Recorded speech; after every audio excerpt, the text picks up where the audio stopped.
Good morning and welcome to the College of Alberta Professional Forest Technologists Annual General Meeting. I hope that everybody had a great day yesterday at our tech session. We tried to shake things up a bit. We did some different breakout sessions.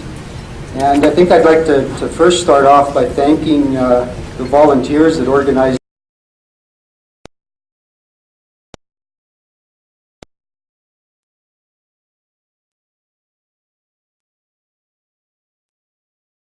to help us organize, and under the guidance of Pat Gallup on behalf of our council, they did a fantastic job, so I'd like to acknowledge their effort for yesterday.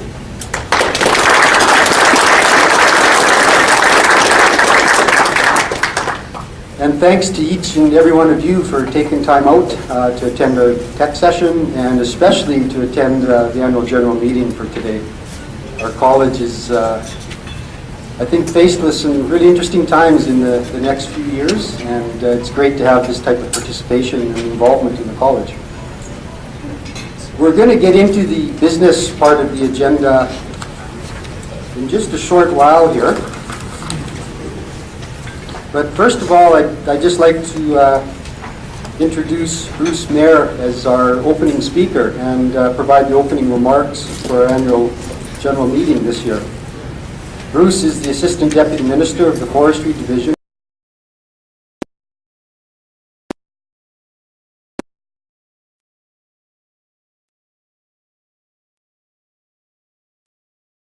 With the Government of Alberta began back in 1979 with the Alberta Forest Service on a trail maintenance crew in the Ghost Ranger District. Bruce graduated from the Forest Technology Program with the Northern Alberta Institute of Technology in 1983. And during that same period, Bruce also continued seasonal firefighting work with the provincial government and was in Canmore. And then he moved back to the Ghost Ranger District and then finally up to Fox Creek. Bruce remained in Fox Creek before moving to Calling Lake in 1992 and became the Senior Ranger and then the Forest Area Manager in Athabasca before moving to Whitecourt as the Fire Manager in 2000, where I had the privilege of working with Bruce. In 2002, Bruce moved to Edmonton to lead the Wildfire Policy and Business Planning Branch, and shortly thereafter, Bruce took on the newly created Consultation Team Lead, working on behalf of a dozen other ministries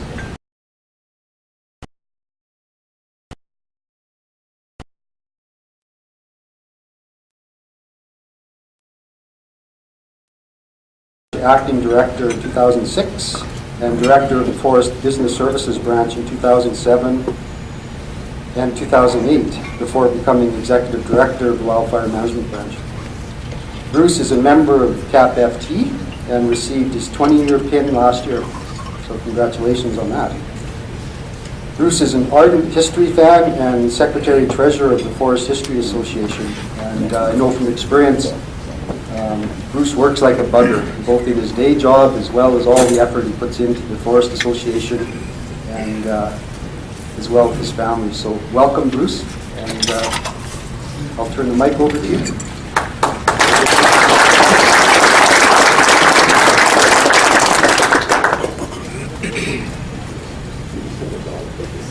Thanks, Mike.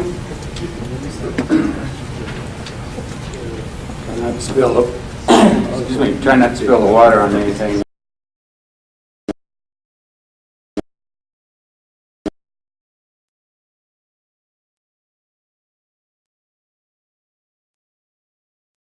And he has some membership applications for the History Association. So today, following the theme of your session, professionalism in forestry, I thought I'd just take a few minutes of your time to talk about the government, how we see the role of the colleges, and the importance of professionalism in our organization. I want to thank Mike for inviting me here this morning. I bring greetings on behalf of Minister Oberle, Deputy Minister Gilmore. College of Alberta Professional Forest Technologists, you, the members, help us as government meet and overcome challenges facing us today in terms of managing Alberta's forests and the competing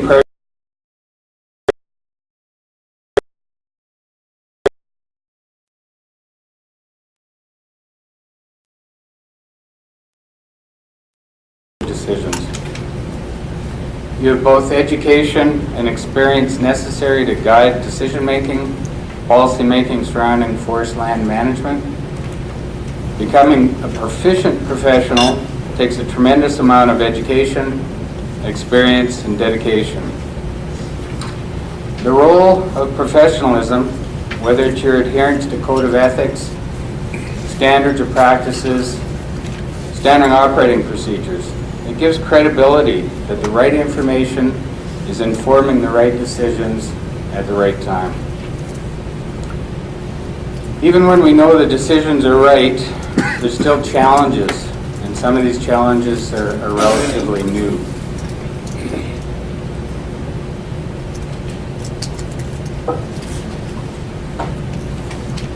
We rely on the professional integrity of registered professional practitioners to ensure effectiveness of forest resource management planning, implementation, and field activities. When a document has been authenticated or validated, it sends a strong signal that work is done professionally. Validating RFPs are accountable for work being prepared for their due diligence. That is, the work is complete and accurate. This principle applies to both submitting RFP and the reviewing RFP. There's a shared responsibility with RFPs and the organizations they serve, with greater accountability on those actually practicing forest management activities on the land, or any activities on the land. As a regulator, we can assume that the submitter has done his or her homework, their due diligence, and that time has been taken to check the work. In many cases, we rely heavily on audits for management and verification of sustainability. It's critical that the quality is there and the standards are followed. We also use competencies and the professionalism with the Auditor General anytime we're in any review with him. In addition, the public's looking for professional credentials to be believed. Membership provides that credibility in the eyes of the public and some stakeholders, not all. Lately, in certain aspects of our business, we realize the need to regain and maintain public trust and confidence. We need professional organizations to help us do that. The government, as a regulator, will establish standards. Colleges and professionals carry them out. Membership ensures those practicing forestry have the necessary knowledge and code of ethics to guide actions. Professionals are initially trained to standards, must keep training, have standards of practice, and are held accountable to these standards. Not everyone is competent in all aspects of forestry or forest land management. Critical component are individual training plans and competencies. Excuse me.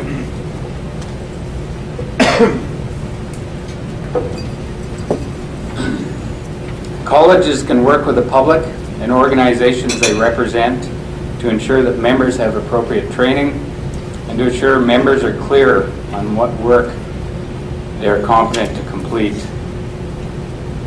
One current challenge that we as a government and many of the organizations in this room or represented in this room face is a decline in enrollment in post-secondary forestry institutions.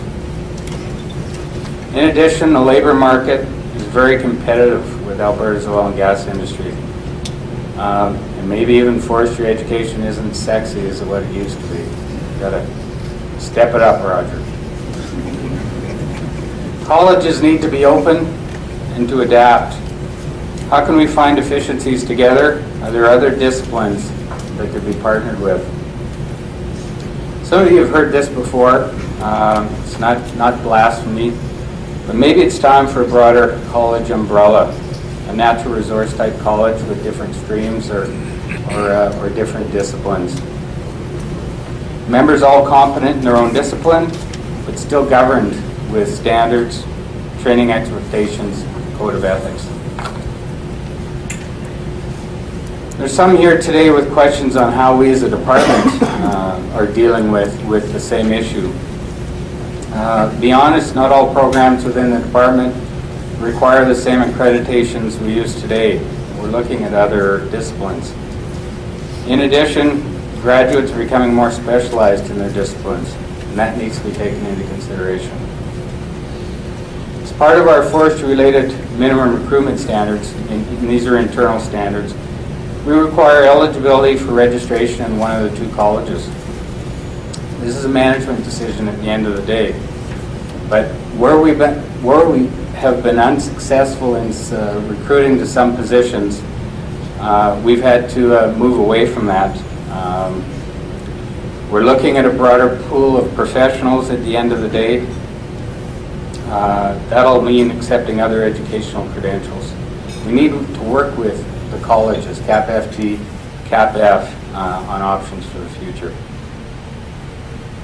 Societal expectations are changing. We need to understand better and address these new public expectations. We're not as trusted, and I'll speak as the government, we're not as trusted as we once were. Examples are clear for sure along the eastern slopes, for those that have been paying attention to the Castle, Bray Creek. Forested land base is shrinking with higher demands. We're facing greater challenges with species at risk, watershed protection, protected areas, regional planning, to name a few. Future will not be the same as it is today. We need professionals who can meet our future resource management needs. I thought just throw out a few points on professionalism. I got a couple off the web. Professionalism is a skill, it's a good judgment, and polite behavior that's expected from a person who's trained well to do a job. Professionals know their trade. Professionals meet or exceed expectations wherever possible. Professionals adhere to high values and principles. Professionals help their peers and are respected for doing so. At a recent Association of BC Forest Professionals meeting, BC RPF Alan Fry provided a charge to new members. Following are a couple of his bullets. How you look, talk, write, act, and work determine if you're a professional or an amateur. A professional learns every aspect of the job. An amateur skips the learning process whenever possible. A professional carefully discovers what is needed and wanted. An amateur assumes what others need and want. A professional looks, speaks, and dresses like a professional. An amateur is sloppy in appearance and speech. A professional is focused and clear-headed and plans to expect the unexpected. An amateur is confused and distracted. I'm that way someday. In closing, I appreciate the work that the college and its members do. You are all professionals. We rely on you heavily. The public relies on your skills heavily. You continue to set high standards for professionalism. I will throw this out. We need to work together to ensure that standards are in place. We've identified core competencies. We've identified training requirements to meet future needs. I want to thank you for all your work, and thanks for your time this morning.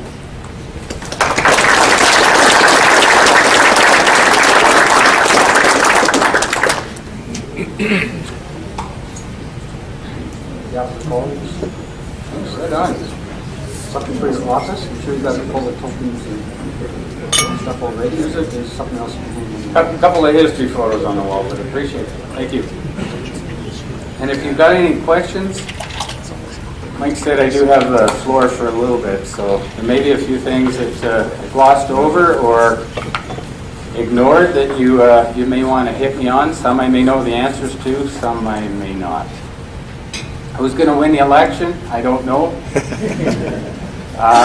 My gut read is there'll be a Madam Premier at the end of the day.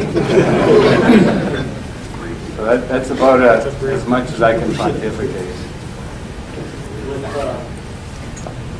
With questions for Bruce, just maybe wait until I have you the mic.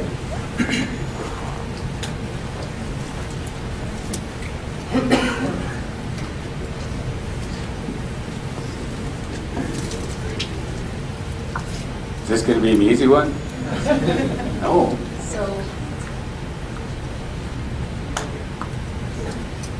with integration in mind, how is the government facilitating that process, both with Alberta looking at merging with BC as with forestry professionals and...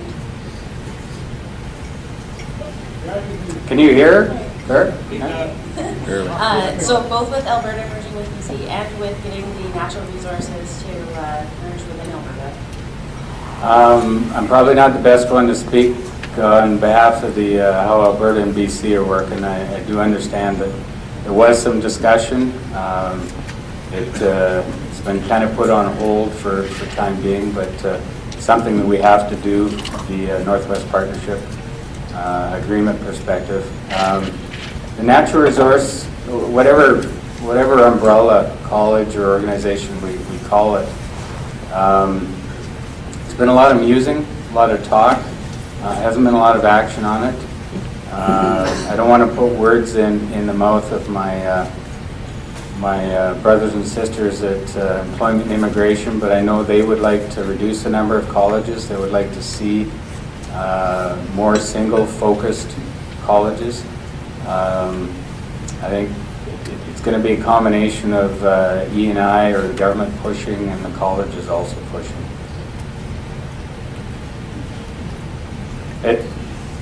Maybe it's not fair to say it. I think there is some issues. Not everybody wants to join one organization. The colleges are professional bodies. They help protect the public interest. In my view, they shouldn't be viewed as a club. They are there for broader purposes. I don't think we're going to water down anybody's responsibilities. Whoever's trained in whatever aspects still declare the competencies that they have, and there's still avenues to have the different streams.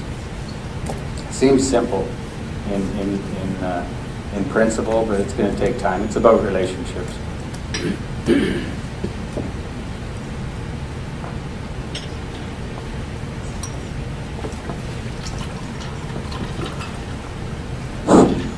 Remember, I got history on you, Vince. That's all right, Bruce. I'll take it easy here.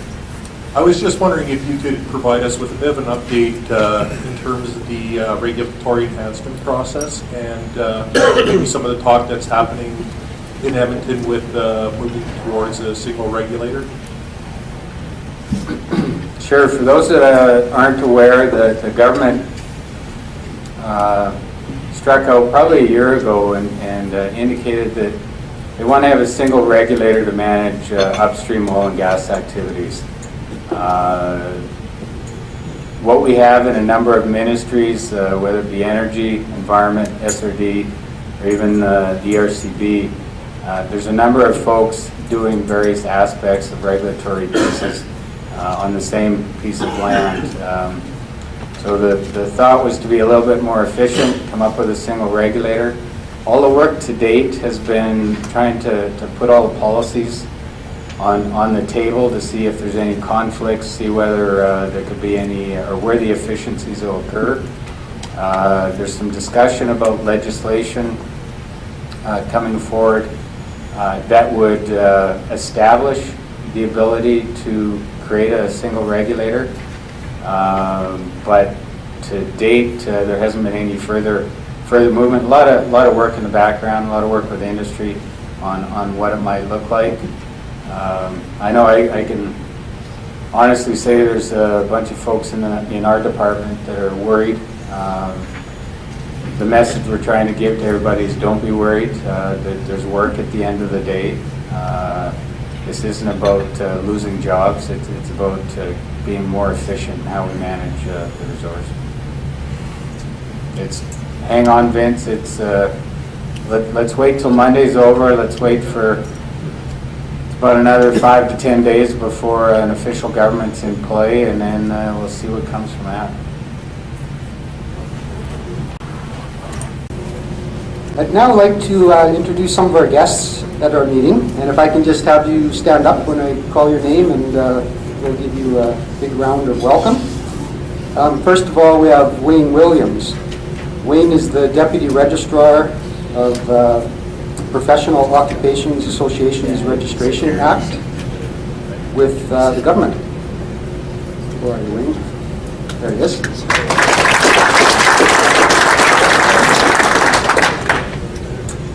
I've got Mark Kube, and Mark is the current president of the CIF National.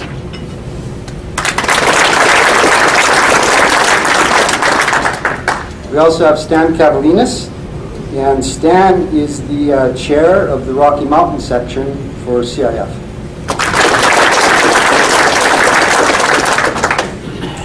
Roger DeChamplain, and Roger is the program head of the Forest Technology Program at NAIT.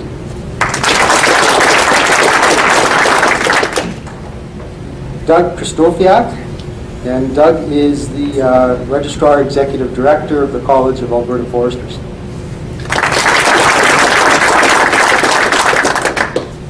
And a special guest today, and we'll be doing some further acknowledgement after lunch during our awards. We have Barry McElhinney, and did I pronounce that right? Probably not, right?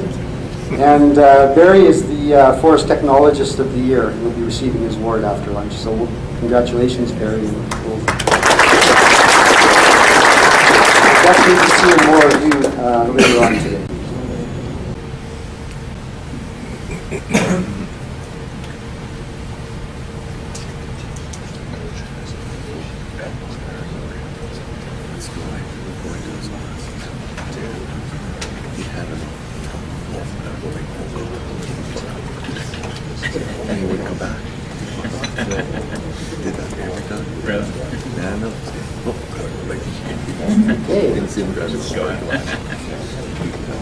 We're now going to have a presentation on the Robert's Rules of Order and how we're going to run our day. Mark, you round?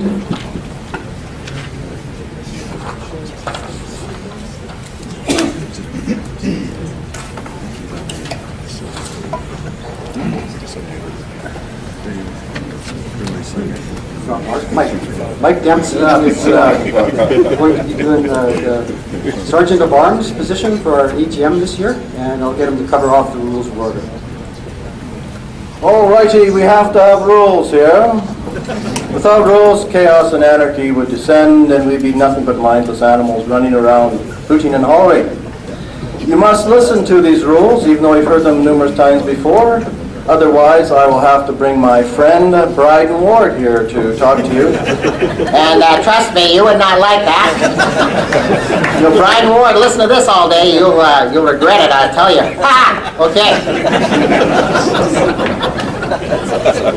Yeah, it's the dullest part of the whole ceremony, so you have to do something to lighten it up here. Duties of the chairperson. Chairperson being Mike, sitting down there, who got my name wrong, but that's okay. I'm not offended. Maintain harmony and order during the meeting. So no running about, capsing about, and talking to people and drinking while he's talking. Ensure all members are given an opportunity to express their opinions. Even you, John McClellan. Yes, even you. Conduct the meeting in an orderly way according to our bylaws and rules of order. Decide who may speak. Limit discussion when there has been sufficient debate. One side, then the other side, then vote. Nice and easy.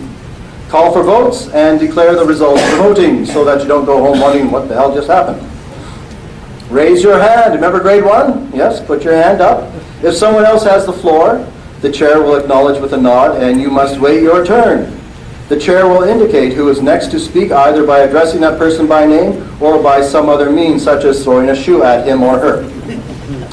What to do once you get the floor? Well, you look around, feel panicky, and then sit down because you don't like to talk in front of lots of people. You will rise. You will state your name and place of work. You will proceed with your comments, questions. Always address your comments, questions directly to the chair, even if they are intended for someone else, thereby confusing everybody who is here. What is a motion? A proposal for consideration by the meeting. It is debatable. Once voted on, and if accepted by the members, it provides direction. And where would we be without direction? It is how decisions are made by the members at a meeting. The kinds of motions. Formal motions, especially if you're wearing a suit. It's a very formal motion. Formal motions prepared in advance, written up as a resolution, contains background information and the actual action to be voted on. An example appears on your screen to the right, Resolution 99-99. Whereas it is important that a meeting be held according to the proper rules of order, and whereas AFTA, they didn't update this slide, CAPFT does not currently use a formalized method to conduct meetings, therefore be resolved that CAPFT adopt Robert's Rules of Order as a standard and that the bylaws be amended to reflect this. Formal motions prepared on the fly usually contains only the action to be voted on. Be it resolved that CAPFT adopt Robert's Rules of Order as a standard to conduct meetings and that the bylaws be amended to reflect that change. Informal motions, verbal. These are used for very simple issues such as a motion to accept a report, adjourn a meeting, point of order, or you want to go down to Mike's bar and drink all afternoon. For this meeting, we request that all motions that affect the business of CAPFT, they got it right there, be submitted in written form. Yes, written. That means writing down on a piece of paper. Mark 4. There you go. Writing. Procedures for the motions. Prepare your motion. Write it out. Obtain the floor. I went over that before, so I will not repeat myself. State, I move that. The chair will ask for a seconder. Once the motion is seconded, the motion must be accepted by the chair. Once accepted by the chair, the motion is open to debate and discussion. You, as the mover, have the right to be the first and the last speaker. I want to bring that's an important point. You know, if you stand up to talk about your motion again, it cuts off all other debate, and everybody looks at you with daggers in their eyes. So you must speak last if you were the mover of the motion. The chair will then call the vote. By following these rules, we should be able to avoid a lot of frustration. And remember, all speakers should practice good manners. Well, I know it's tough for us, but we'll try. And be considerate of the right to differ and feelings of other members. And that is the end of the slideshow. Now, wasn't that painless? Thank you. To the adoption of the AGM agenda. So you all have copies of the agenda in the packages that are on the tables. And I would like to call for motions for acceptance of the agenda for the meeting today.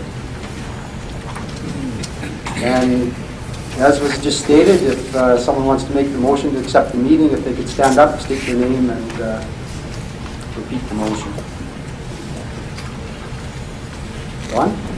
Move that we accept the agenda of the meeting for the meeting. Okay, so it's motion by Don Pope, second. Second by Andy Desner. And any discussion on the agenda?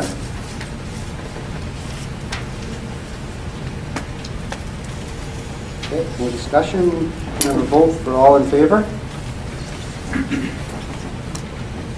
Any against? Any abstained? Okay, the agenda is approved. Over to this other mic, so I'm not trying to tie right behind the podium here. Can everyone hear me okay back? Okay. If you can't, if I start to speak softly, just, so you're not supposed to throw something, but you can definitely holler at me. So it's my turn to do the President's Address, and I wanted to talk a little bit about the world we work in. As Bruce was mentioning, you know, there are some things happening out in the environment that we work in. Things are changing. And I wanted to go through and talk a little bit about some of that today. I didn't really want to get into all of the stuff I put in my annual report. The President's report and the annual report kind of covers off some of the things that happened over the past year and what we responded to and what we did. But I'd really like to kind of look at this as a discussion to support some of the decisions we have to make this afternoon, provide you with some of that information, and we'll go from there. Before I start that, I'd like to do a couple more introductions. And if I could have Chanel and Myra come up to the front here. Surprise, surprise.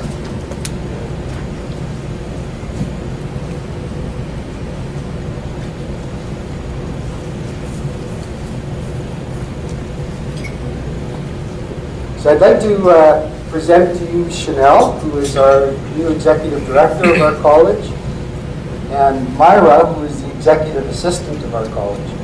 As you know, we went through some staff changes this year, and Myra came on with us in July, correct, as an intern, and it was a 2-year intern program, and then we put her on permanent at the start of September. And at that time, we also had the vacancy in the registrar position. And Myra, with 2 months' experience, being fresh out of school, basically had to run the college on our behalf. And she did a phenomenal job. So when you phone the college and somebody's answering the phone, it's probably going to be Myra. And Chanel came on with us.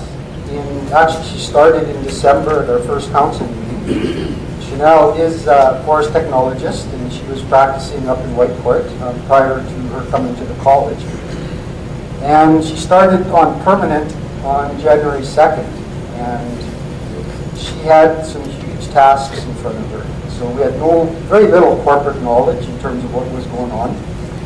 I think, speaking on behalf of most of the council and most of the executive, this experience really helped us to find out how much we don't know about the college, because we often got the questions from these two ladies that we had difficulty answering a lot of times. So they really had to hit the ground running and learn the job, and did a great job. And when I was up here talking to you as the incoming president last year, one of the things I talked to you about is that one of my goals was to improve service to the membership, that value to the membership. And I think by bringing these 2 fine individuals on board, we definitely achieved that. Service, I think, has improved drastically. When you call the office and you need something, it gets done fast, and we're definitely responding well. So I wanted to make a little bit of a personal acknowledgement.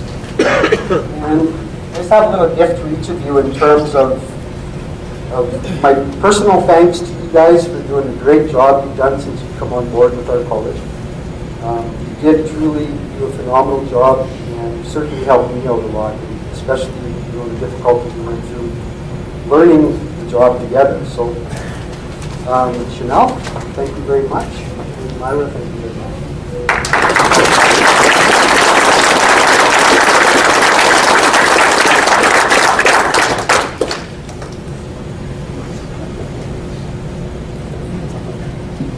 We're definitely in good hands on a go-forward basis.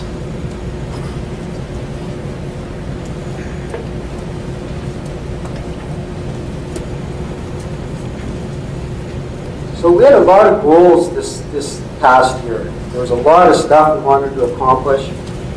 And as I was preparing for kind of the talk and what I wanted to say to you today, I came across this on the website. And the quote was, people overestimate the change that will occur on a 2-year basis and underestimate the pace of change on a 10-year basis.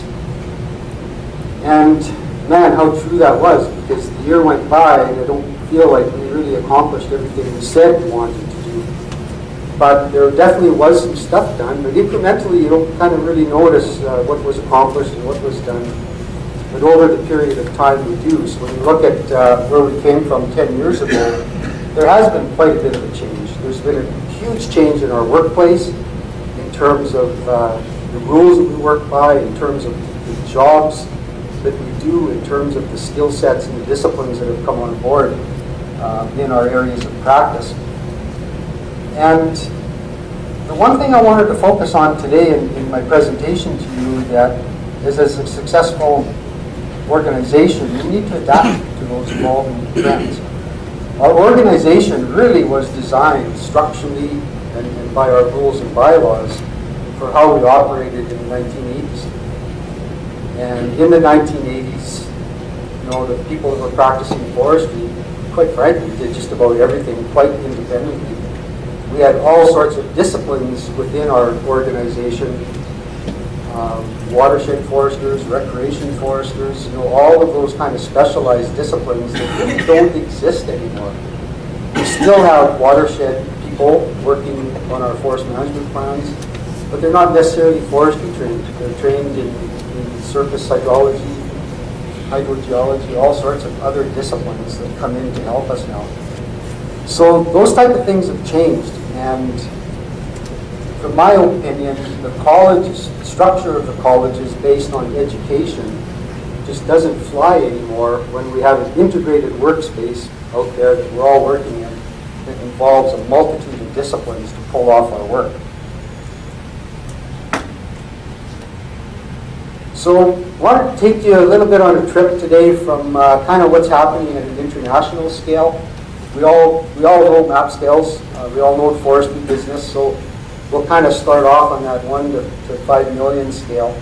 Then I wanted to take it down to kind of the 1 to 15,000 map scale and talk specifically about what's happening in the college and some things that we might think about there.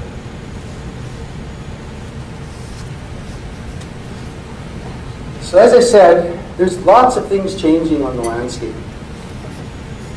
When you look at 10 years ago, or probably a little bit longer than 10 years ago, and we were all thinking about our careers and what we wanted to take in school, the forestry programs, quite frankly, covered off all of our needs. The programs were very broad. They covered a wide range of topics.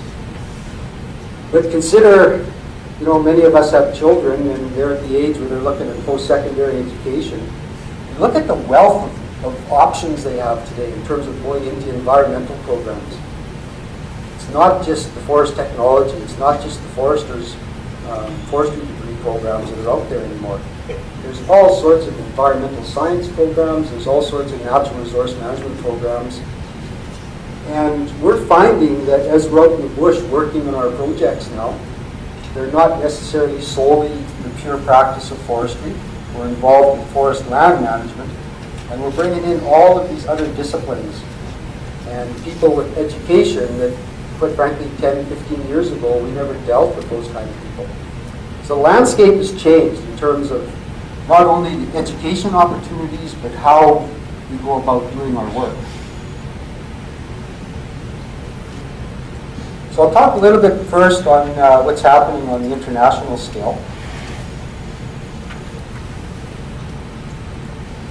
And first of all, on an international basis, in terms of mobility agreements, there's kind of two that I wanted to talk about. I'm not going to spend too much time on NAFTA.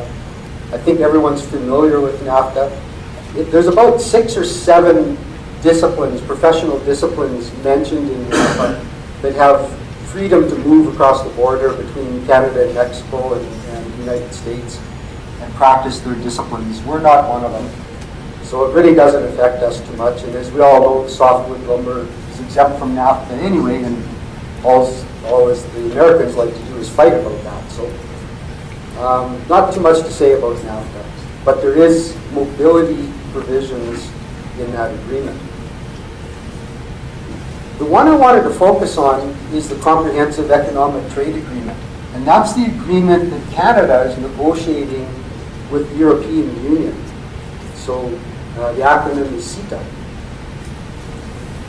And there's a couple of issues with CETA. And when the government is over in Europe negotiating labor mobility with the European unions, they're in the process or have already accomplished a system in the European Union where professional disciplines, the practice standards are standard right across the European Union. So as you become a member, you can move freely through the European Union under one set of professional guidelines, ethics, rules, etc., etc. Where Canada has difficulty negotiating the mobility agreement is that in Canada it's provincial and territorial jurisdiction over the regulation of professionals and those trade occupations. And to make it more complex, we have 440 or more than 440 occupational regulatory bodies in Canada covering more than 100 different occupations. So the Europeans are saying, if you want an agreement with us, because they have not signed off on CETA yet, then you have to get your act together and have a consistent professional practice and designation and rules across Canada that are complementary to what we have in Europe. And then we can have freedom of labor and mobility and freedom of professionals to work back and forth. And one of the reasons I'm picking on Europe is we have had applications in the recent past, i.e. the last year or two, from Europe of individuals to join our college. So I think you guys are all aware of Equal Canada. Like everyone's aware of Equal Canada. Don't have to explain it too much. A lot of us go on the website to find out where the jobs are happening. For those of you that participate in the private sector and are environmental consultants, Equal Canada is the place you go to get a professional designation that's recognized across Canada. They have a very robust competency program. They have a set of ethics. They have everything that a professional college has, except they don't work under any professional type of legislation. The reason I mention this in the international section of my talk is because out of CETA, the federal government started Equal Canada. And I often wondered how come there was so much federal money in Equal Canada, and it's because the feds are putting money into that process to set a standard professional guideline across Canada to manage environmental professions. And if you're in that business, that's very valuable to have from a marketing perspective as well as credibility. So if the federal government is doing stuff like this, and they have to work with the provincial governments to harmonize those professional designations across Canada, where does that leave our colleges? I don't know what the answer is. This doesn't just affect us, but it affects all of the colleges that are involved in kind of that environmental or natural resource management field. Where does that go in the future? The Alberta government's talking about, as Bruce mentioned, the Natural Resources Management Professions Act. And Equal Canada is in the process right now of setting up chapters in every province. Is it conceivable? And then some of the stuff in my talk today is just Mike's ideas, Mike's comments and opinions. So I'm just throwing stuff out there for you guys to think about. But if they're setting up chapters in every one of our provinces, when does the point come where the Alberta government says, you guys meet all of the requirements of a professional college and we'll put you under our new act? What does that mean for the rest of the colleges that are out there? What's happening in the government discussions that perhaps we don't know about in the background around all of these labor mobility agreements that are being negotiated? So I don't have the answers, but just questions. You probably can't read this from the back, but it says the government of Canada is investigating mechanisms to allow Canadian environment sector to reach its full economic and employment potential in the global economy by funding a scoping project to document reciprocal mobility of competent workers between Canada and the European Union. And that statement came from the executive director of the Environmental Career Organization, so Equal Canada.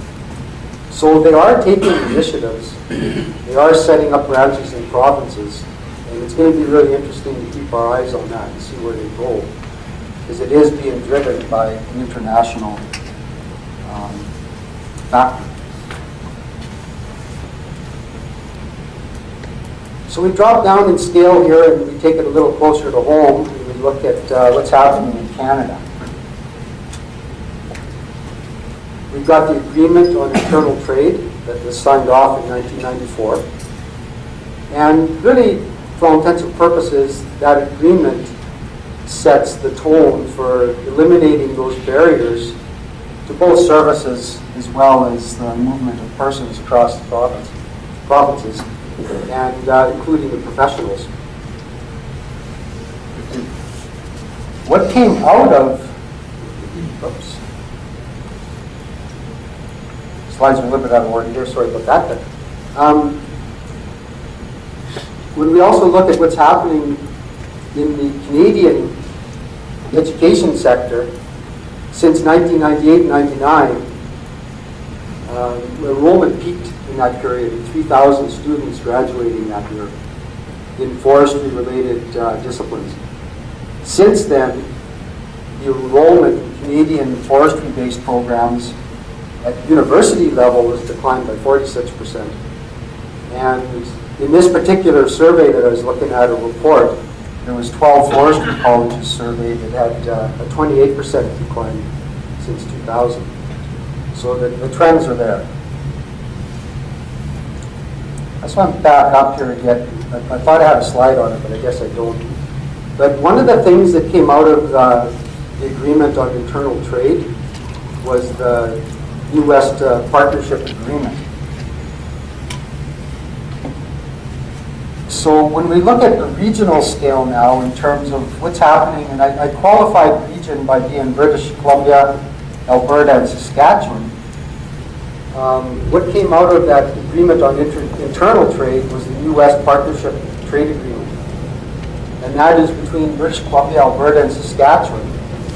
And where they agreed to reconcile and mutually recognize occupational standards across those provinces.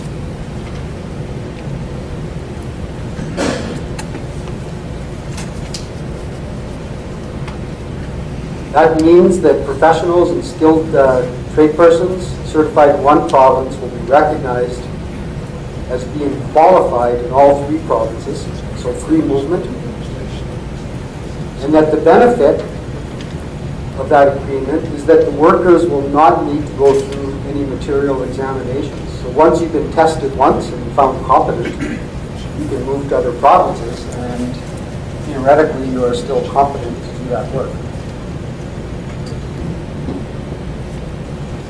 So what happened over the past year? Last year, when I was talking to you, I indicated, well, we had the minister here last year, and we talked about the labor mobility agreement, Adrian Pritchard, talked about where it was going and some stuff around the partnership.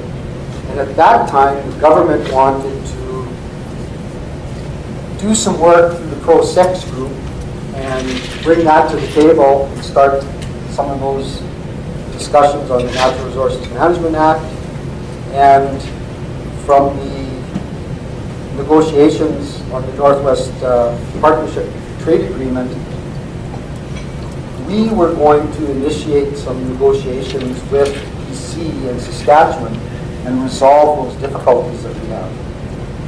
One of the issues we have as a college, and it's our greatest strength, and it's probably one of our greatest weaknesses, is that the founders of our college, in their wisdom and fine work way back when, ensured that we had professional designation, ensured that we were going to be registered as professionals, and that we would have professional sign-off. That is not the case in any other technical or technology college, forest technology college in Canada.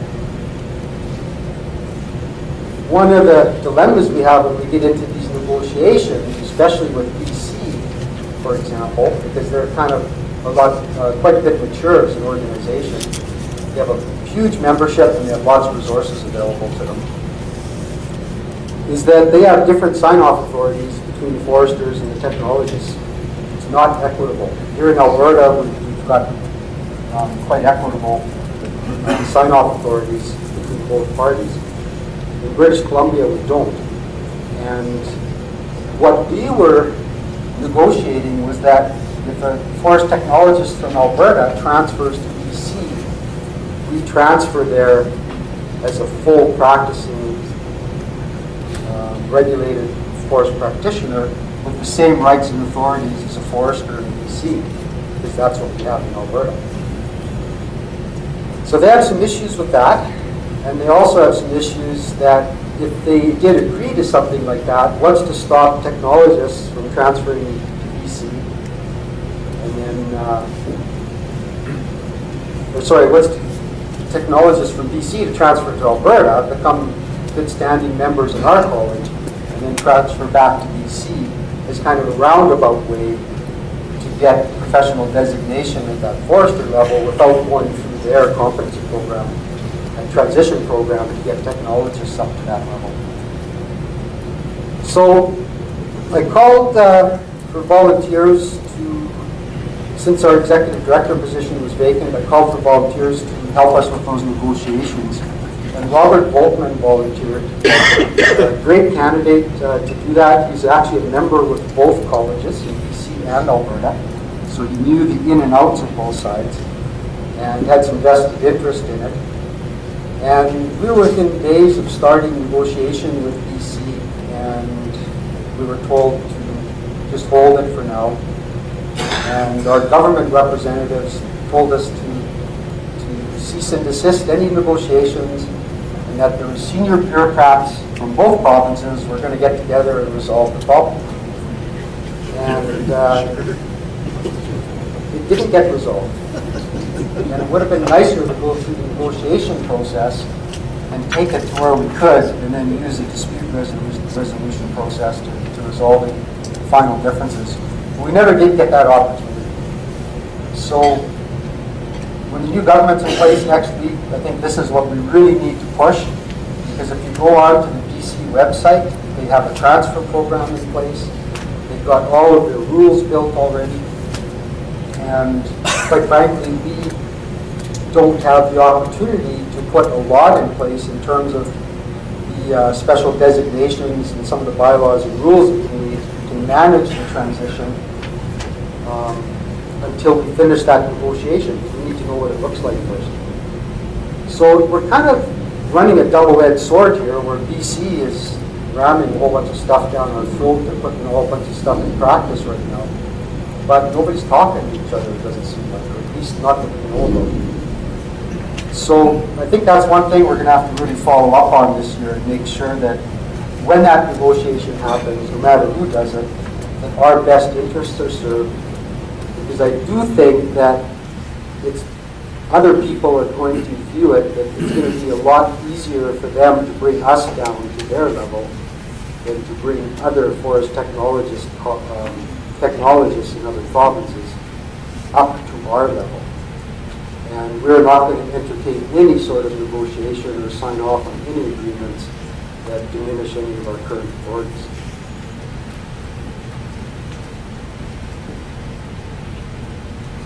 So we'll jump it down to home base.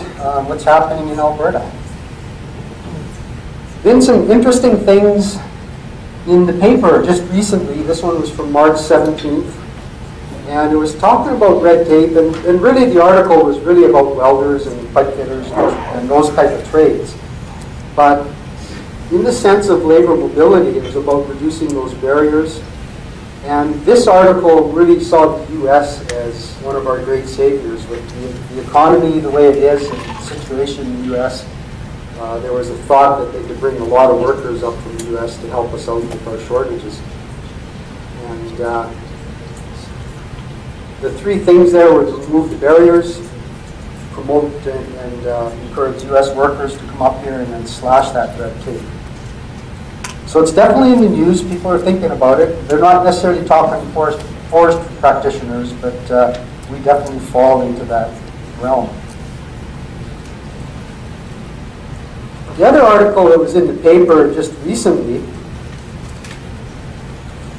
and this one caught my eye for a couple of reasons. Because, first of all, it talks about nature.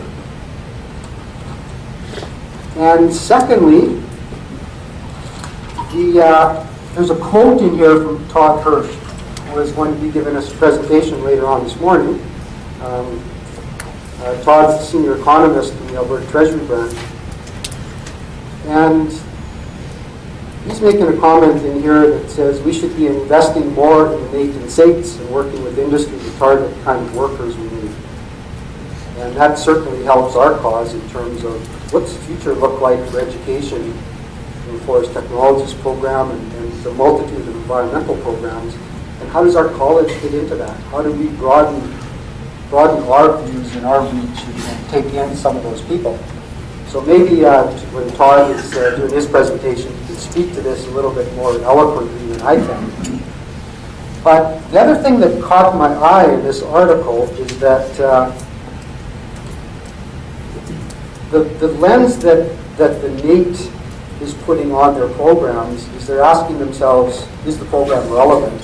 And are we being responsive to the needs of the labor market in Alberta? And some interesting statistics there is in trades and technologies, they're forecasting some critical job shortages, and they're forecasting that a 27.5% shortage in health sciences, 18.3% in business, and roughly a 15% in physical, natural resource, and applied sciences, which is the category we would fall within. So there's definitely some labor shortage coming up for the market that we're in and that we work in. And there's probably a lot more we can do in terms of working collaboratively with NAIT and helping to broaden the exposure to NAIT's programs and shake something up in our college and we can bring in more members from those natural sciences programs.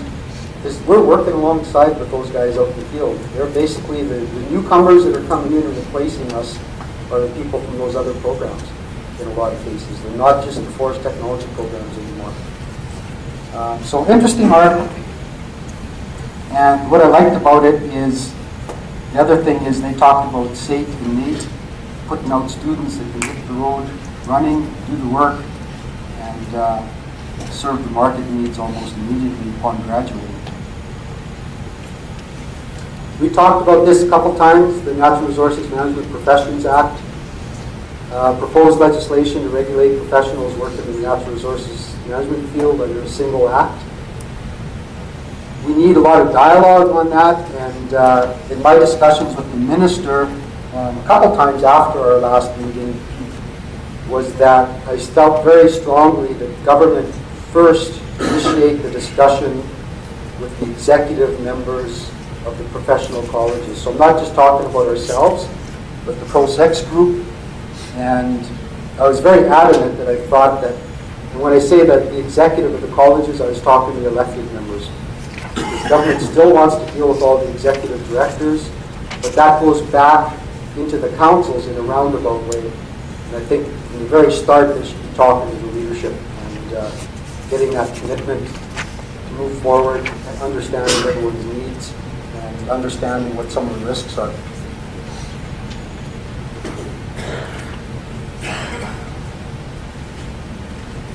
So Bruce touched on this a little bit in his discussion as well, but there's things happening in our labor market that are going to impact us. So in sustainable resource development, everyone that watches that closely or is engaged in that department understands that for some of those divisions and some of the sections in that department, where they used to advertise that a candidate had to be eligible to one of the professional colleges, those clauses are now gone from the job applications. So it begs the question about who is going to be hired for those jobs that are going to be working in the disciplines that fall within our scope of practice. It begs the question as to what should the college do about it.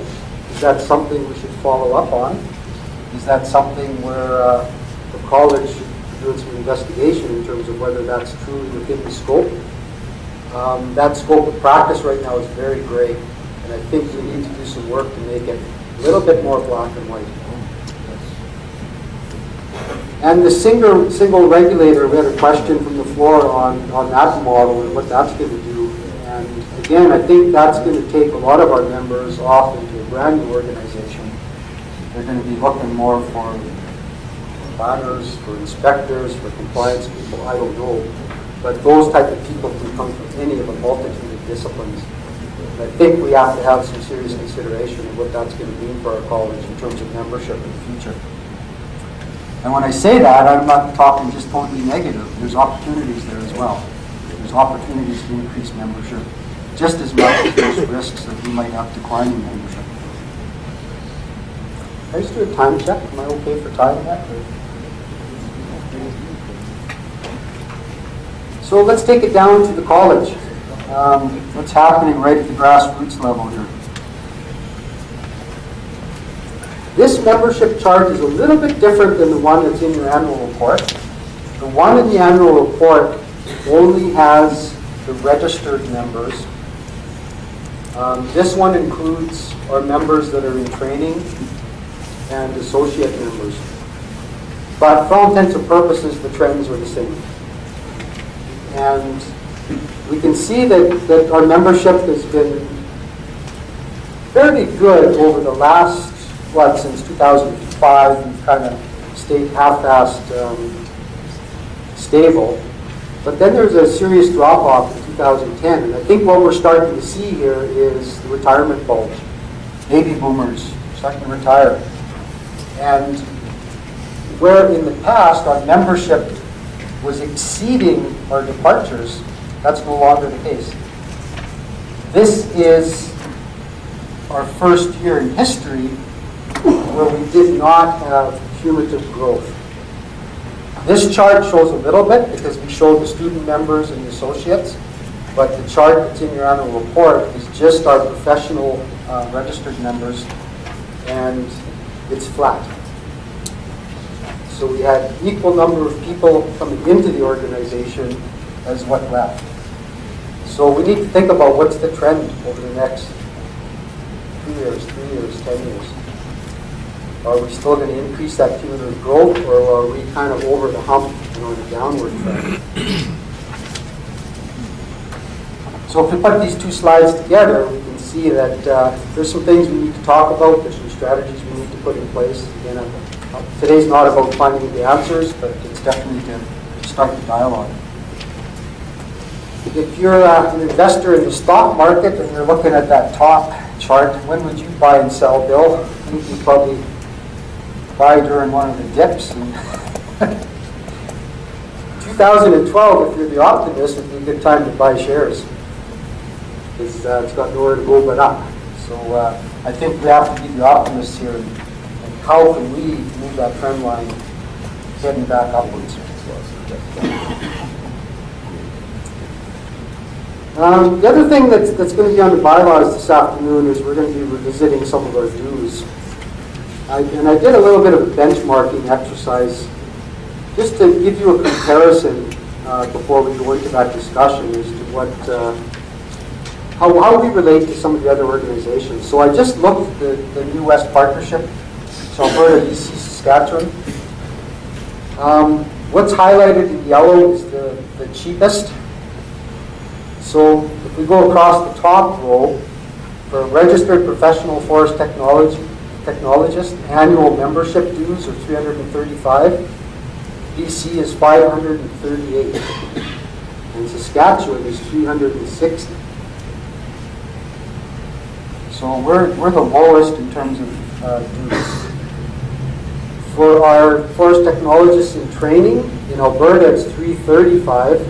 They pay the same rate as a practicing member. In BC, it's $456. And in Saskatchewan, it's $180. So Saskatchewan gets the lowball figure there. Associate members, we charge $50. In BC, it's $123. In Saskatchewan, doesn't have such a thing. If you were to transfer to BC over and above your annual dues and your application fees and everything else, you have a $448 transfer fee. We don't have such a thing for people coming into our organization. And our non-practicing members, we charge $50. BC charges $100. In Saskatchewan, I couldn't find that they have a non-practicing designation. So I just wanted to put that out there so you can see how our rates compare to others. There's quite a big difference between the provinces.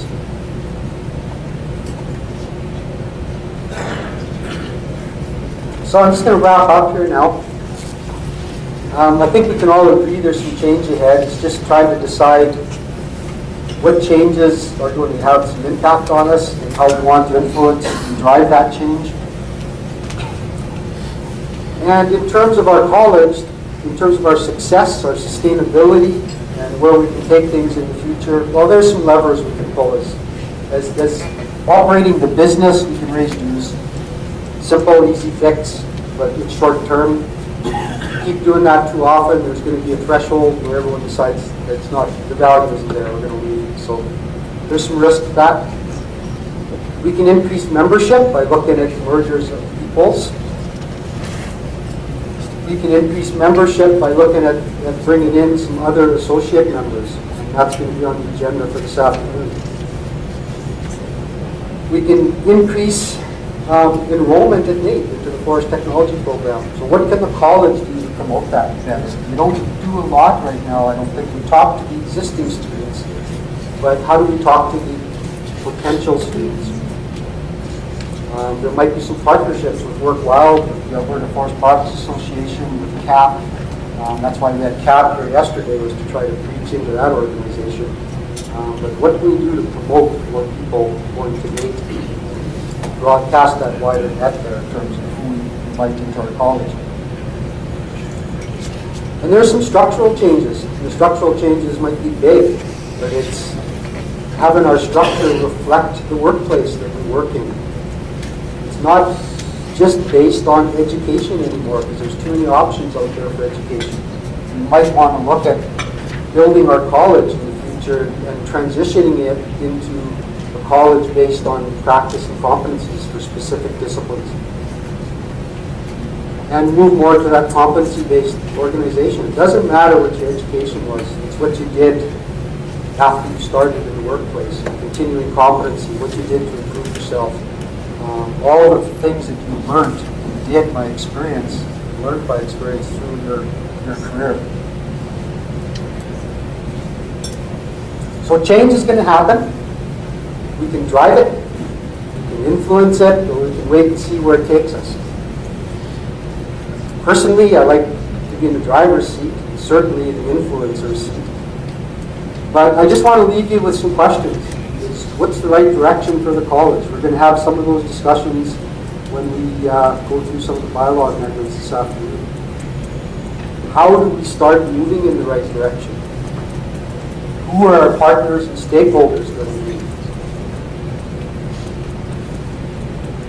And I think the last question is really critical. We've got elections coming up this afternoon. We should really be starting to pick the leadership of our college to make sure that we have the people that can really move it forward and have the interest to move it forward and have the skills and capabilities to move it forward. So what type of leadership do we need in our college to reach that destination? So with that, do I have any time left? Or any questions or discussion that anyone wants to have? Comments? Ideas? Thoughts?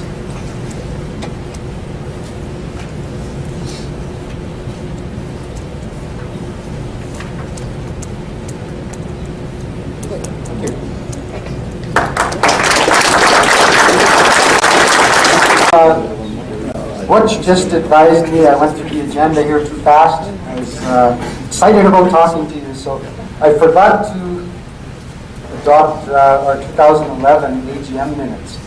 So I believe the minutes are in the annual reports. It's in the packages in front of you. And can I call for a motion for acceptance of the adoption of the 2011 annual general meeting minutes?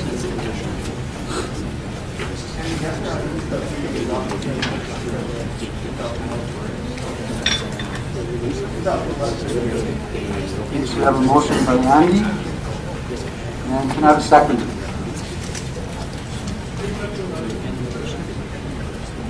Okay, any discussion or comments on the 2011 minutes.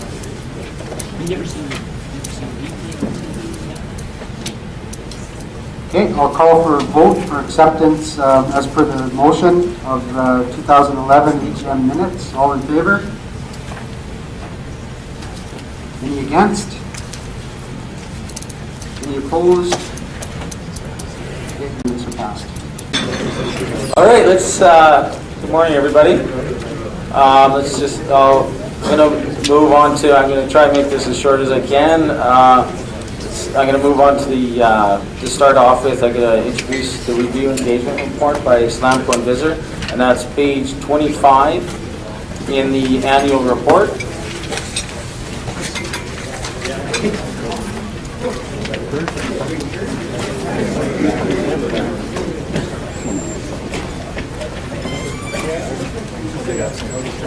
That's where the engagement report starts.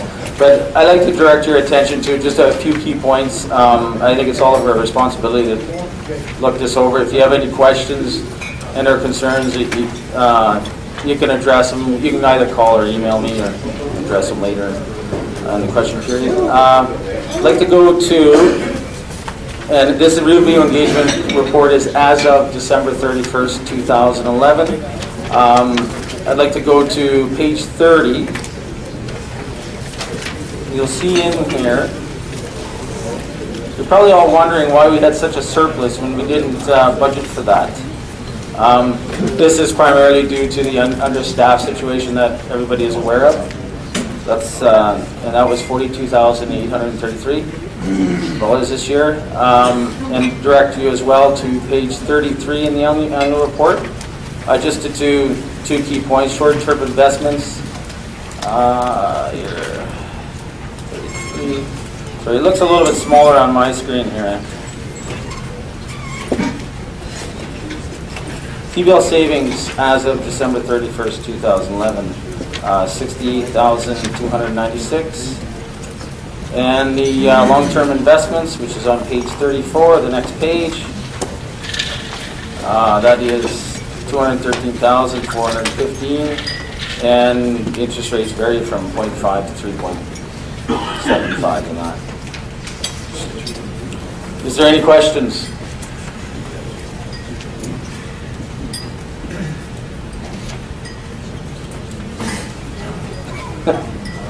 Okay, well, if that's any, I'm open to questions, at any time, phone, email, CAPFT email, or my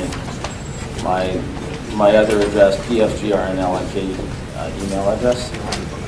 So at this time, I'd like to move to approve the 2011 financial statements. Phil Robert. Pardon me? Phil Robert. You can get.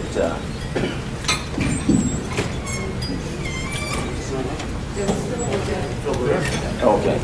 Phil Robert. Sorry, I didn't catch that.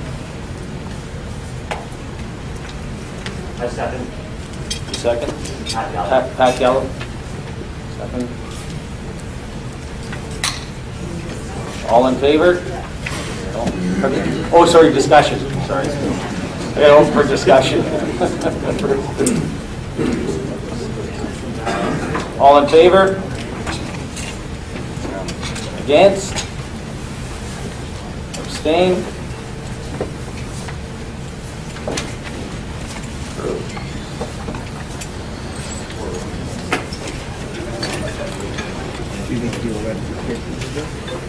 All right, let's move on to the 2012 budget. There's laughter in the front here, and I'm not sure what this is all about. So if we can go to page 21, I'll just direct you to page 21.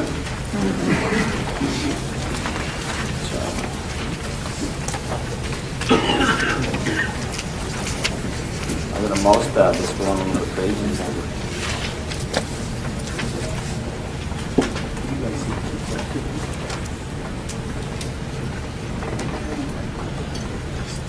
This is the, and I just wanted to maybe just cover a few key points.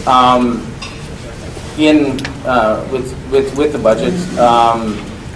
The projected revenue for 2012, what the council has projected, is very similar to last year's actuals. This is largely due to like what Mike had talked about. With with membership, you got just basically equal across the board with retirees or non-practicing versus new membership. So we kept it quite stagnant with that. So, and then so that's just key points in there. And then with the second that, our expenses are projected at $266,031. If you go down to the bottom of the spreadsheet, it's not reflected well in the spreadsheet, and I do apologize for that. It was a negative in the expense, but the expense would be in, as executive council, we decided due to surplus from 2011, we'd carry it over into 2012 with the some of the carryover tasks. So that's the reasoning for that. Any questions?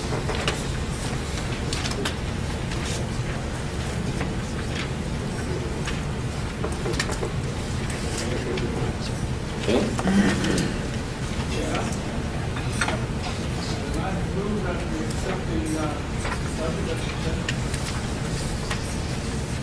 Which moves? Second?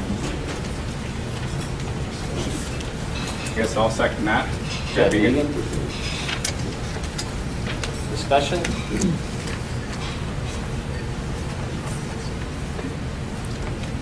All in favor?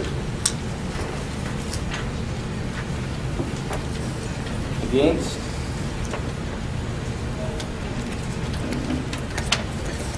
And abstained. Approved.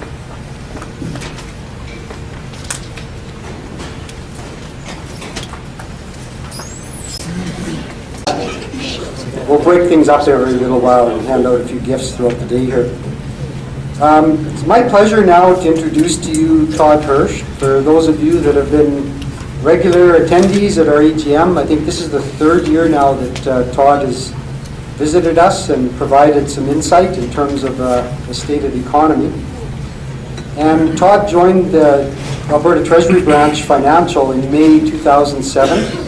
He holds a Bachelor of Honors in Economics from the University of Alberta and a Master's in Economics from the University of Calgary. He's worked for over 20 years as an economist at companies including Canadian Pacific Railway, Canada West Foundation, and the Bank of Canada. Todd's economic commentary appears on CBC Radio, BNN, the Globe and Mail, and various other news programs. He teaches a course in economics at the University of Calgary and is a chair on the board of directors at the Calgary Arts Academy. In 2011, Todd was recognized as one of Alberta's 50 most influential people by Alberta Venture magazine. In February 2012, Todd launched his first book, The Boiling Frog Dilemma, Saving Canada from Economic Decline.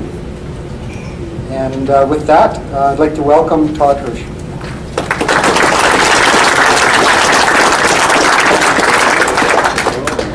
Well, thank you, Mike, for that introduction, and thank you so much for inviting me back. I always say it's a real honor to be invited back a second time, but a third time, that's, I guess, a double or maybe a triple honor in this case. So it is great to be back with you folks this morning. I know we're a little tight on time. I'm going to try to get you back on schedule. But before I start the presentation, Mike and I were chatting at the back a little while ago, and I guess I was quoted in the Edmonton Journal with some comments on polytechnics. And I just want to reiterate sort of my comments on that. I really am a big supporter of what's going on at the NAITS and the SAITs of the world. It's not that I'm when we talk about investing in post-secondary education, I don't want to make it sound like I think we've done too much on the university side, but I think we've done more on the university side in encouraging young people into universities at the expense of the polytechnics. So I do, I'm a proud supporter and defender of the nates and states of the world, and as an economist, I really do try to emphasize wherever I can the importance of the technical schools in the province. So with that, the title of the presentation this morning is called Alberta Economy 2012, A Game of Skill and Chance. Now, does anyone know what this game is? You have to be at least as old as me to remember this game. Some of you do, some of you won't know. This is a game of stock ticker. Yeah, this was a popular board game back in the 50s and 60s. Well, it probably goes back before the 50s. But I grew up playing a lot of stock ticker and I had kind of forgotten about the game until last Christmas when I actually got caught up in a game of stock ticker at my parents' place up here in Edmonton. And it kind of struck me that stock ticker does a pretty good job, actually, of helping us understand market movements. There's a randomness at times to how stocks and commodities trade. Now, in the real world, of course, there's a lot more to investing than a board game, but nonetheless, stock ticker does provide some instruction on helping us understand how things work. So when I started to think about where is the economy, the global economy, where's it going in 2012? I drew inspiration from other games in my parents' game cupboard. You might have some of these games too. So what I'm going to do is I'm going to walk us through some of the interesting economic situations all around the global economy at the moment. We'll turn to Canada, and finally we'll talk about Alberta. But for each of the situations, I'm going to pull out a game from the game cupboard to help us understand some of the dynamics going on. So first of all, let's talk about China and the emerging Asian economies. Well, of course, all eyes are on China these days. Asia, the growth in those economies, this is really what's propping up global growth at the moment.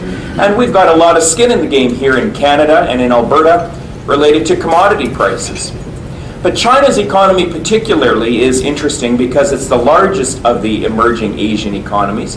And by some forecasts, China will overtake the United States in the year 2020 in terms of the world's largest economy. So it's really interesting, important to understand what's going on in China in 2012. Well, the game for the Chinese economy is this one. Remember Twister?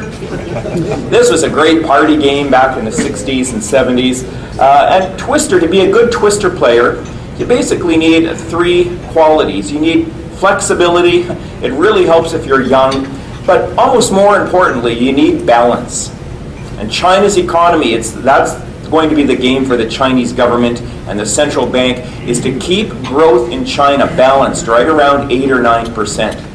If growth ramps up too much above 9%, like it did a couple of years ago, they're going to run into some inflationary problems, asset prices kind of getting away on them. If it falls too much below, say 7 or 8%, then they're going to run into problems with some social displacement, people moving from the rural regions to the cities, and if there's not enough jobs being created, they're going to run into some social issues there. So the game is to keep growth balanced right around 8 or 9%. Now in 2012, it looks like the Chinese economy is softening just a little bit, and the forecast is for, well, depends whose forecast, but generally, the forecast for China's economy is between 7.5% and 8.5% growth. A little bit slower than what we've seen it over the last 10 years, but I think it'll be a good level. That's the soft landing, they're calling it. Just a little bit softer. Certainly a level that will support commodity prices and that will support the rest of the global economy. So that's the good news coming out of China. Now we're going to talk about some less good news. We've got to talk about some bad news. We have to talk about Europe and what's going on there. Oh, the Europeans and the drama, it never ends. For the last 2 years, I've been talking about Europe and all of the situation with the sovereign debt and problems in countries like Greece and now Italy and Spain. And there is still some real worry about what could happen to the European economy. The level of worry, it has eased up a little bit, I would say, over the last couple of months. Some of the deals that were struck late January with regards to Greek government debt, it's given the Greek government, they're certainly not off the hook, but it's given them a little bit more breathing room. Some of the information coming out of Italy and Spain, 1 week it's good and the next week it's not so good. But it's been a little bit better, at least, over the last couple of months. But the game Europe is going to be playing in 2012 is this one. Remember Kerplunk? This was a fantastic children's game back in my day, in the 60s and 70s. And if you don't remember Kerplunk, there's not really a whole lot to the game. You pull out the little sticks, and the marbles either stay or they fall down. There's only two things that happen in Kerplunk. And both of them, so one outcome is nothing happens, everything just kind of stays suspended, or the other outcome is bad news. Nothing ever good happens in Kerplunk, you know, the marbles never go back up somehow. And this is the situation Europe is going to be experiencing with their economy in 2012. They are either looking at very, very flat level of growth, with the southern Mediterranean countries already in recession, being balanced perhaps with some growth in Germany and Northern Europe. So overall, flat growth. The other outcome would be a much more severe European recession. Now, the little boy and the little girl in the picture, they're having a good time playing Kerplunk. That's actually Angela Merkel and Nicolas Sarkozy, leaders of Germany and France, and they're playing Kerplunk with Europeans' banking and financial system. The trick for them, and for the IMF and the European Central Bank, the trick for them is to maintain investor confidence in those European banks, because those European banks are holding an awful lot of that impaired debt from countries like Italy and Spain. And if investors start to worry about the solvency of those European banks, they could start pulling money out, and then we could see a run on the banking system, similar to what we saw in 2008, except at that time it was Wall Street and American banks. 2012, it could be European banks. And if that happens, we could see another sort of collapse of global credit markets once again. And if we lose Europe to a recession, we're likely to lose the United States if it's a global credit market crisis. I'm not expecting that's the likeliest scenario, especially not now. 4 months ago, around Christmas time, I would have said flip a coin. These days, things are looking more stable, looking less likely that all the marbles are going to fall and that we would see a collapse in European banks. I think Europe will sort of bumble their way through. There'll probably be very, very flat levels of growth, but I'm not expecting to see a continental recession. Okay, better news. Let's talk about the United States. I always say you have to understand what's going on in the US to understand what's going on in the Canadian economy, obviously because we are very connected. And here is where the information is a lot better than it was even around Christmas time.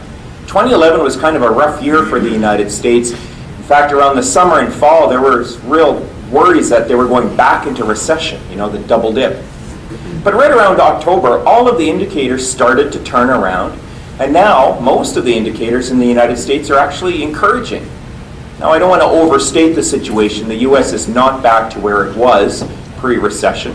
But in two markets particularly, the housing market and the labor market, the news has been encouraging. The housing market, now again, I'm not overstating this, the housing market is not in good shape. But at least over the last 8 months, indicators in the housing market sort of show that the worst is behind it, and prices and housing starts are now very, very gradually starting to climb. Still a lot of problems in states like Arizona and Nevada and Florida, but overall the U.S. housing market showing modest signs of improvement. The labor market, there's even better news there. For the last 7 months in a row, the U.S. has been adding jobs. And with the exception of March, which was a little bit weak, you know, there was some momentum being gained in the labor market.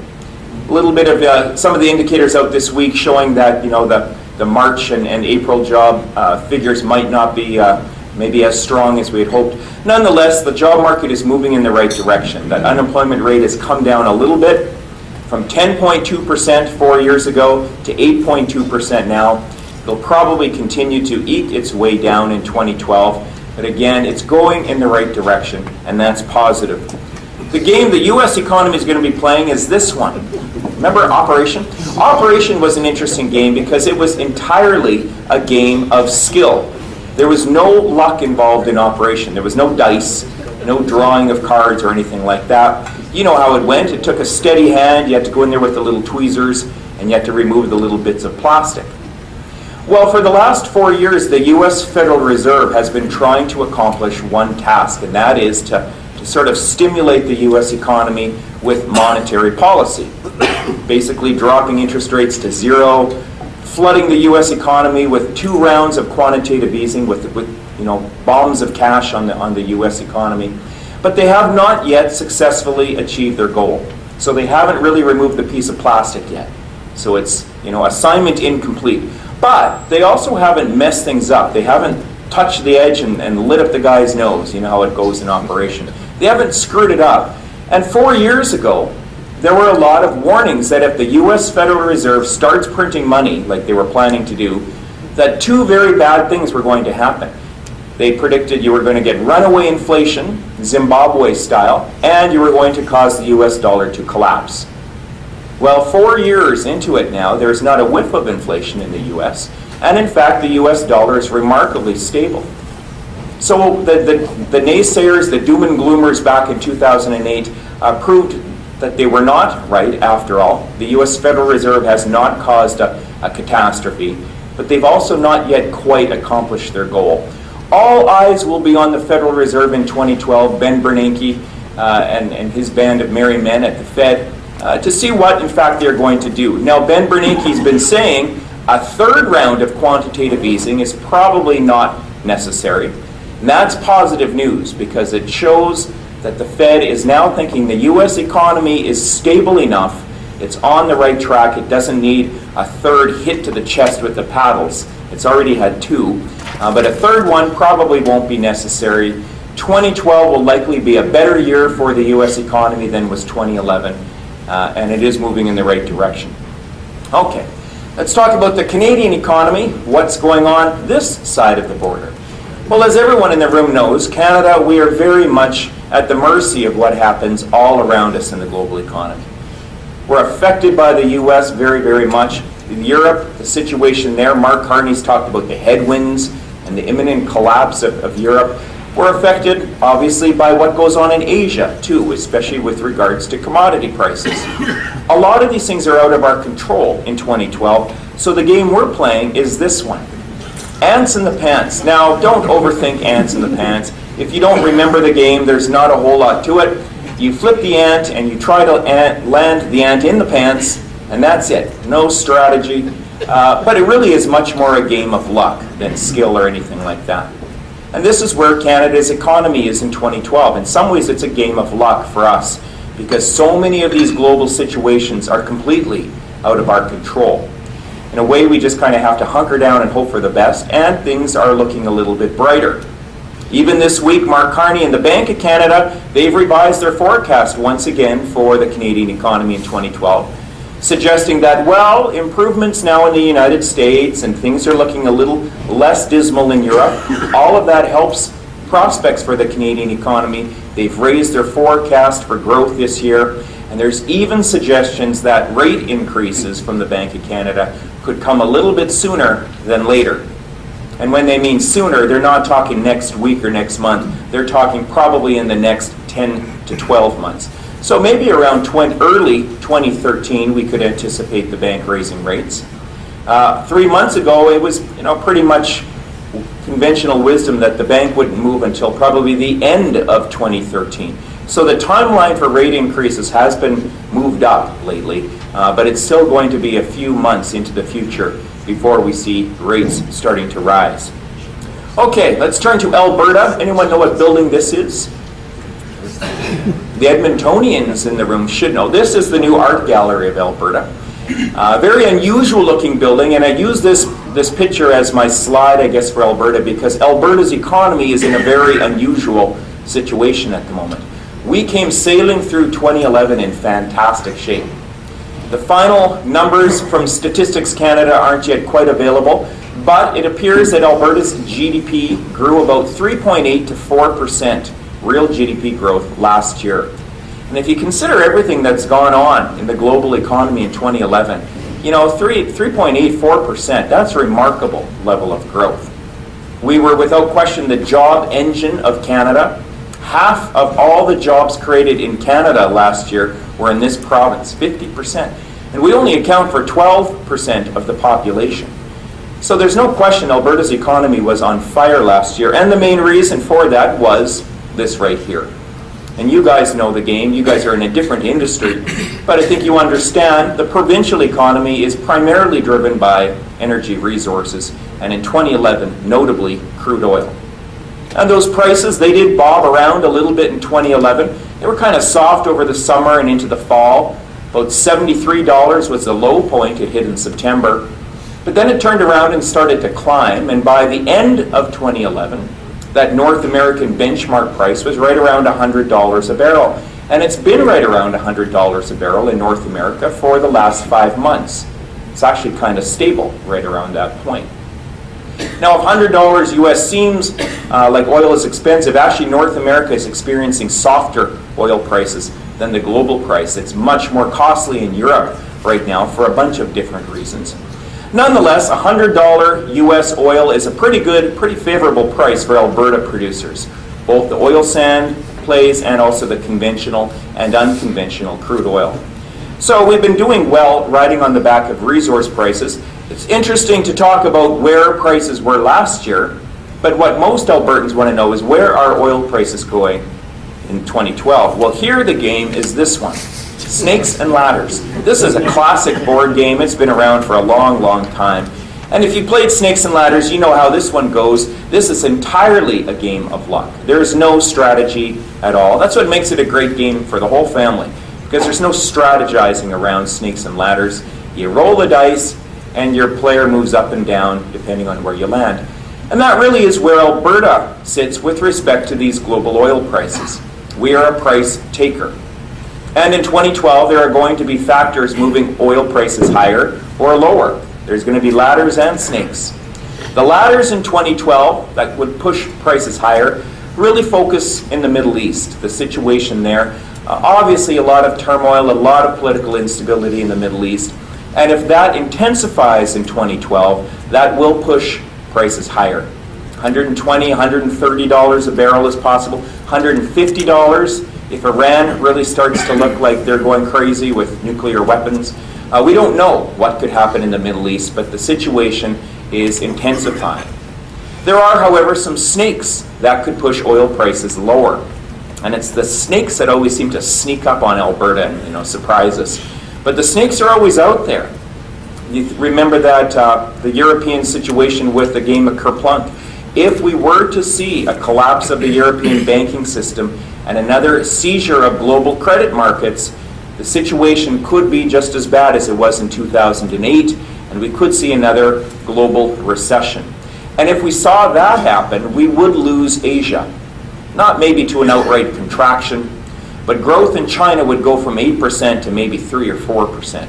And if that happens, those global oil prices are going to slide down pretty quickly to $60, maybe even $50 a barrel.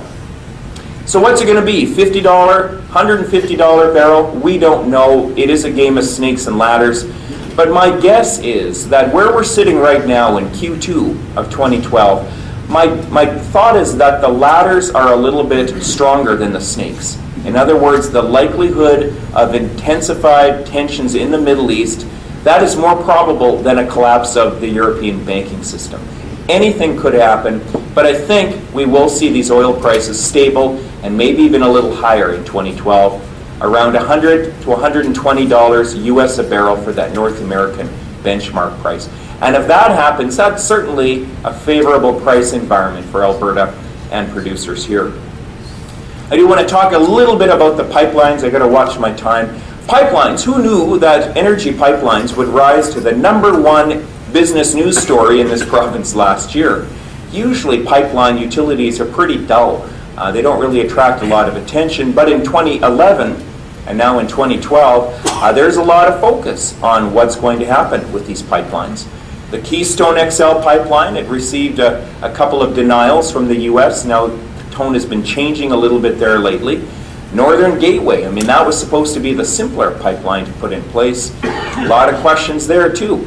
Well, the game Alberta's energy pipeline industry is playing this year is this one, Sorry. If you remember how Sorry went, the idea was you move your little game token around the game board, and someone out of the blue hands you a Sorry card. And this is totally undeserved, unjustified, unfair, but the Sorry card means you got to put your player back to the beginning. And it's frustrating. But this is, Mr. Obama played a Sorry card on the Keystone XL pipeline, once in October and another one in January, and he said sorry. Well, he probably didn't even say sorry. He just said, no, this pipeline is not being approved, at least not right now, not in its current form. Now again, there are improvements in the last couple of weeks. Mr. Obama signaling that the southern leg of Keystone is going to go ahead, and also the governor of Nebraska saying that he's happier now with the reroute of Keystone around the Sandhills part of Nebraska. So Keystone is looking a little bit more probable these days, but the Northern Gateway Pipeline, still a lot of question marks around that. I don't want to speculate on either pipeline, when they'll be approved or if they'll be approved, but what I would say is that Alberta's energy industry, we are in a new era now in which we can no longer assume that these pipelines will be put in place. For the last 40 or 50 years, the energy industry operated on the assumption that, well, if you need a pipeline will go in the ground. Yeah, there's some paperwork to fill out, but there was never really a question. There were a few exceptions to that rule, but there was never really a big question mark around if pipelines would proceed or not. I think we're in an environment now where that can no longer be assumed. Finally, residential real estate. What's going on with housing prices? Most of us at some point we're a buyer or a seller, or if we're neither of those, we tend to generally hold some real estate as part of our kind of household net worth. And so we're interested in knowing what's going on with housing market, housing prices. Well, for the last 2 years, housing prices and the housing market in general, housing construction and housing demand, has been remarkably stable. Not really a lot of change to any of the dynamics. The game we're playing here in residential real estate is this one, Scrabble. If any of you want to kill a party and send everyone home early, pull out the Scrabble board. It works every time. And that's not to say Scrabble's not a good game. In fact, of all the games I've talked about, Scrabble is my own favorite game. But it's not a party game. It's not Twister or, Ants in the Pants. Scrabble is a very slow game. It kind of plods along, and you have to be strategic, and you have to think your way through Scrabble. And if any of you know Scrabble, it really is about strategy. It's all about the triple word score. It's never the long words that win in Scrabble, it's always the short ones. So there's a lot of strategy to it. In the same respect, real estate developers, home builders, they're being quite strategic at the moment in 2012. Every home builder I talk to in the province, they've all got projects on the go. By no means is this the slowest year they've ever seen. In fact, in terms of housing starts, we're right around the 10-year average right now. But home builders, they would say, yeah, we could definitely ramp up capacity. We've got capacity, or we could ramp up production if the demand was there. But I think they're being very cautious. They're being strategic about it. And as a result, I think 2012, we will continue to see a very stable, very balanced housing market, both in terms of housing starts and also in terms of price for new homes and existing homes. I don't really see a lot of movement either way, up or down. And I also would say that we are not experiencing any sort of real estate bubble like they are in Toronto and Vancouver, where there is a lot of worry around what could happen. Alberta, our situation is much better. No signs of bubbles at all. A nice, stable real estate market. So just to sum up, the game plan for 2012, I think Alberta will experience moderate economic growth, maybe just a tad slower than last year. Now the takeaway from that is positive. That in fact is good news. Faster is not always better. If we did 4% last year, 4.5% or 5% this year would actually be a problem for Alberta. We would be running too much into skilled labor shortages, imbalances in the housing market and rental market. I think growth will moderate just a bit to maybe around 3 or 3.5% growth. That's kind of the Goldilocks rate of growth, especially where Alberta needs it right now. And I think that's what we're going to see. Oil, as always, will be the wild card. There are a lot of other supporting industries, forestry, agriculture had a very good year last year, and I think will this year too. And those, of course, will continue to be good supporting industries. But oil really will drive Alberta's economy in 2012. China will be the most critical country to watch. It's not to say the U.S. is, of course, the more important trade partner, and always will be. But China in 2012 will be more critical for Alberta, because it is China and growth in that country that's keeping these commodity prices where they're at. And finally, Alberta, along with our sidekick Saskatchewan, these two provinces will continue to lead in growth in 2012. We will see more of that economic center of gravity shifting towards Western Canada. Saskatchewan and Alberta in particular. And I think Alberta will end up in a very enviable economic position in 2012. And if all goes as planned, the game we will avoid is this one. Remember trouble with the pop-o-matic dice? A lot of places in the global economy are still in a lot of economic challenge. The unemployment rate in Spain is 24%. You know, it's hopeless. Greece is socially they're kind of unraveling in chaos around their economy. Even central Canada and places like Michigan, where the unemployment rate in Michigan is still 13%. You know, a lot of economic pain around the global economy in 2012, and things are looking better. But Alberta and Western Canada, I think we are in great shape, and 2012 should be another very good year. So with that, I will stop talking. I do want to keep us on track, but I do want to take just a couple of minutes to shamelessly pitch my book. I've turned into this Alberta entrepreneur. Whoever knew I would do this, but yeah. But I did write a book, and my co-author and I, Robert Roach from the Canada West Foundation, we released the book in February. It is called The Boiling Frog Dilemma, Saving Canada from Economic Decline. And if any of you know the metaphor around the boiling frog, first of all, no frogs were harmed in the making of this book. We didn't hurt one froggy. But the metaphor of the boiling frog says that if you take a frog and put it in a pot of water, and you gradually turn up the heat on that pot, the frog, in its complacency, it doesn't figure out, to jump out of the pot, and before you know it, it's too late, and the frog's boiled to death. Terrible fate for the little frog. And we're saying Canada, in 2012, we find ourselves a little bit like the frog in the pot of water. Over the last 150 years, Canada, we've done a lot of things right. We're not down on Canada. You don't get to be Canada and the number 1 or number 2 place to live in the world by accident. So we've done a lot of things right. But we're saying the global economy is changing on us very rapidly. And we're going to have to take some intentional steps to get ourselves out of the pot. Most of the time when an economist writes a book about what the economy needs, they often default and talk about, well, the government needs to do this, or the government needs to lower tax, and especially around creativity and productivity, they say, well, the government, they need to give us a tax credit for research. And we're saying, all of that is fine. Yes, you do need the proper public policy framework in place.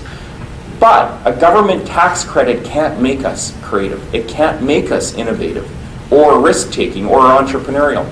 So this book is really kind of, laying the gauntlet down at the feet of Canadians and Canadian businesses and saying, look, if we want to become a creative, risk-taking, entrepreneurial country, we've got to make the changes ourselves. We can't sit back and ask the government to give us a tax credit. As nice as that might be, that's not going to make us creative. So we actually offer some steps, how you can become a creative person, how you can bring a spirit of creativity to your place of work, how your business can become more creative, and offer some solutions that way. So if you're interested in the book, I've got a bunch at the back. They're $25. If you don't have any cash, don't worry about that. If you'd like a book, just leave me a business card and I can easily send you an invoice. It's all the honor system. And with that, I guess I better finally stop talking. Do you want to take any time for Q&A, or are we running 1 or 2 questions?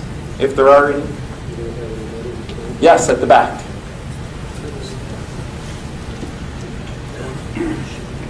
And I will stick around for a few minutes. Unfortunately, I can't join you for lunch, but I'll stick around for a few minutes between me and the next speaker if you do want to come to the back. Yeah, just with regard to the imbalance in natural gas prices between the North American market and China, or the Asian market. I was reading an article saying how the Americans were in a good position to service that market with liquefied natural gas. So why isn't Canada in that position, or what can we do to improve our ability to service it? Yeah, well, it's a great question. What we need to do is, we need to hurry up, and we're working on it, but we need to hurry up and get pipelines and LNG facilities built on the West Coast. Now, those plans are underway. In fact, there's no opposition to the natural gas pipelines to Kitimat and the LNG facilities built there, but they're not in place yet. So this infrastructure, sadly, it takes, a few years to get in place. I would say by, within 3 years, probably by 2014 or 2015, we will have the capacity to start exporting to Asia and getting those better Asian prices, which then will bring prices in North America gradually higher too. So it's just a matter of time. maybe a brief outlook on the forest sector and the opportunity for investment in secondary manufacturing? Yeah, well, there's always some danger in talking to a room of people who know much more about the industry than I do. My thought around forestry is, over the last 10 years, it really has come through some tough times. And in that respect, things, can only get better. Still, real challenges with that high Canadian dollar. I don't see that going away. In fact, it could rise a little bit more. Fortunately, demand from Asia is rising, and there's more opportunities for forest product export to Asia. The secondary manufacturing, I'm always optimistic about niche production and niche manufacturing. And in fact, we talk about that in our book, too. But I think for Canada, the value added is going to have to be at the top end of it, more around the technologies, around forestry technologies. The secondary manufacturing, like I said, the niche manufacturing perhaps, the mass manufacturing probably not as much. Oh, one more question? Sorry, he's cut off. 5 seconds. 5 seconds, okay. We've seen a couple articles lately about household debt, and with the federal bank looking at increasing rates towards the end of the year, do you think households are going to start saving, and that might offset some of the growth that we've seen with natural resource revenues? Well, yeah, I only have 5 seconds to answer the question. I think Canadian debt levels will start to come down in 2012. I think most of the debt and the borrowing that people can do has already been done. And I think the messages are getting across to Canadians that rate increases are coming. So I don't expect it to drop, debt levels to drop, but I think they've peaked and they will start to come down. So with that, I thank you very much for your attention.